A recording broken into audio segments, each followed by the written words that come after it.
At the Ricardo Tormo circuit in Valencia, the curtain on the 2025 MotoGP season is about to fall. But it's not just titles on the line, it's fates, health, and the very credibility of two-star riders caught in a perfect storm. Jorge Martin, the 2024 world champion, arrives with a freshly mended bone and a doctor's clearance still hanging in the balance, gambling his career on a single, heroic or reckless comeback race. Meanwhile, in the garage of the grid's most dominant factory, Pecco Bagnaia, a two-time world champion, wrestles not with gravity, but with the ghost of distrust in his own machine, a techno-psychological crisis that has left his team, Ducati, throwing up its hands. Valencia isn't merely a finale, it's a stage for tragedy and redemption, a spectacle of how far a rider will push and what happens when the finest weapon on the grid feels alien beneath a champion's touch. This is a tale of human limits at the highest speeds. Martin's journey to Valencia, the venue of the 2025 season's final Grand Prix, is no ordinary trip. It's a mission laced with risk, a raw defiance of the normal bounds of medical recovery. The Aprilia rider is fighting to rise again after suffering a displaced fracture to his right collarbone in a fatal crash with his teammate Marco Bezzecchi during the sprint race at the Japanese Grand Prix, an incident that not only shattered his chances for the rest of the season, but added a grim chapter to a 2025 campaign already scarred by a string of major injuries. News of his bid to race in the Valencia finale surfaced after Aprilia officially announced that Martin would travel to the Spanish circuit. Yet, the statement came with a crucial caveat. His participation hinges entirely on the green light from the FIM Grand Prix World Championship medical team upon arrival at the track. Without official clearance from the circuit's medical staff, his comeback dream ends before he even dons his helmet. This is standard procedure, a safety protocol that brooks no compromise, especially given Martin's injury history this season. Martin, the reigning 2024 world champion, has been sidelined since the Motegi incident. His 2025 season has been a painful saga. He has managed to compete in just 6 Grand Prix rounds so far. Martin's injury record in 2025 is dramatic and relentless. Before the Motegi crash, he was already hammered by 2 severe pre-season injuries that forced him to miss the first 3 rounds. After a brief return, he suffered another serious incident in Qatar, sidelining him again until the Czech Grand Prix in July. The physical and mental toll of these recurring injuries is immense, and his Valencia comeback attempt is the pinnacle of a recovery pushed to the limit. The decision to travel to Valencia followed a medical check in Spain on Monday. While that examination may offer hope, ultimate authority rests with MotoGP's medical team at the circuit. A displaced collarbone fracture is no trivial matter. It compromises shoulder stability, grip strength, and the ability to withstand the extreme lateral loads of cornering on a MotoGP bike, one of the most brutal machines in motorsport. Lingering pain, the risk of complications, and the threat of re-injury are the 3 spectres haunting this medical decision. If cleared to race, it will stand as a testament to Martin's pain tolerance and extraordinary recovery speed, or at least his unmatched mental drive. The dilemma is compounded by the fact that, if declared fit, Martin will likely face a deferred penalty for his collision with Bezzecchi at Motegi. The FIM stewards postponed the hearing at the time due to his injury. A comeback would thus be swiftly followed by disciplinary consequences.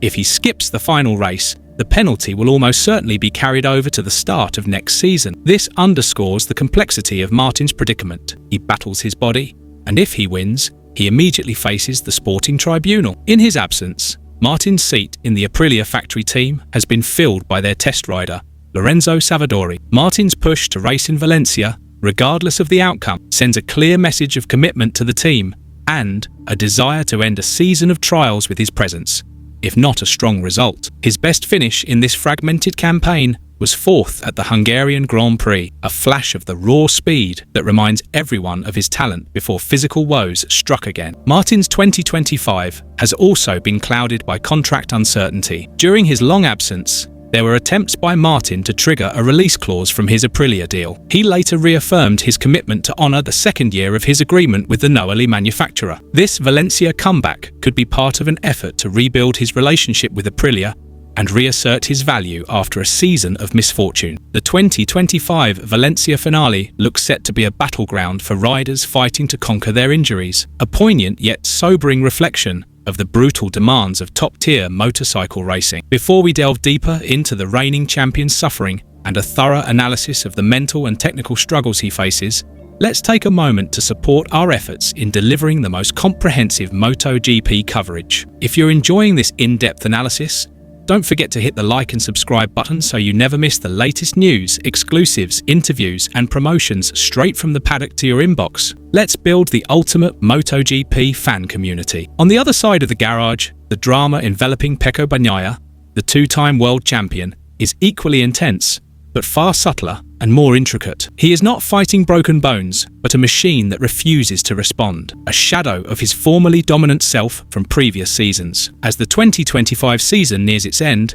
Bagnaia faces the real prospect of finishing 5th in the championship, a result far below expectations for a rider on the bike widely acknowledged as the grid's best, the Ducati Desmosedici GP25. Bagnaia's torment reached boiling point at the Portuguese Grand Prix. He struggled, managing only 8th in the sprint race. In Sunday's main event, he was immediately out of podium contention, and his misery ended tragically with a crash on lap 11 of 25, a result that further damaged his championship standing. He now trails the third-place rider, Marco Bezzecchi, by 35 points and leads Pedro Acosta by a slender 3 points heading into the Valencia Grand Prix. The prospect of finishing outside the top 4 is a devastating blow to his reputation and team morale. The root of the problem, according to Ducati MotoGP team manager Davide Tardozzi, is a lack of trust Bagnaia has in the GP25. Since the Japanese Grand Prix, where Bagnaia found perfect feeling with the bike, Ducati has been unable to replicate that sensation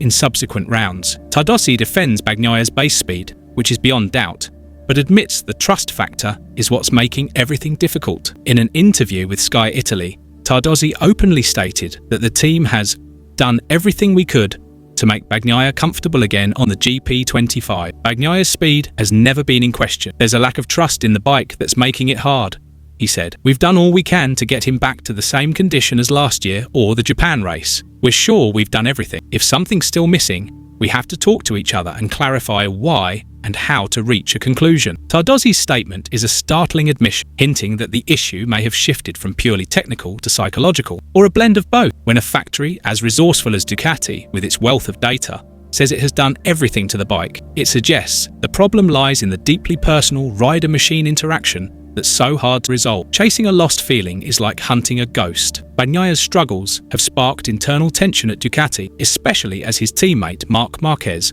has dominated the season to claim his 7th world title. Marquez's mastery on the same, or at least similar, ecosystem indirectly highlights that the core issue isn't the bike, but how Bagnaia has adapted, or failed to adapt, to the GP25's evolution or specific traits. Bagnaia himself believes his feeling with the bike has improved, yet he candidly admitted in Portugal that Ducati remains the best machine on the grid, and he is currently failing to unlock its potential. I know what I can do, and what the team can do, he said. Unfortunately, we've lost something, and we have to find a solution for the future. It's quite hard to understand, and the team is working on it. I think we did a good job this weekend. Like in Sepang, we have to keep going like this, but this isn't the result we wanted. We want to fight for wins. A deeper confession came when he firmly declared, "No, I think the best bike is still Ducati, in every aspect. Reliability, rideability, aerodynamics.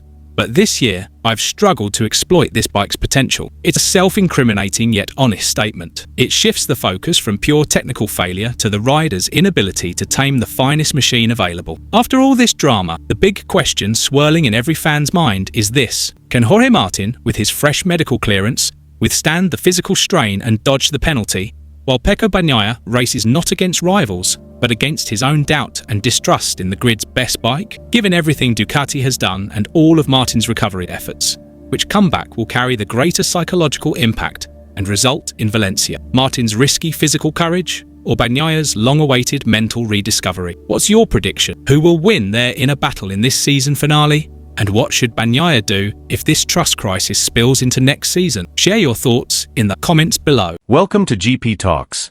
Don't forget to subscribe and press the bell icon for more updates.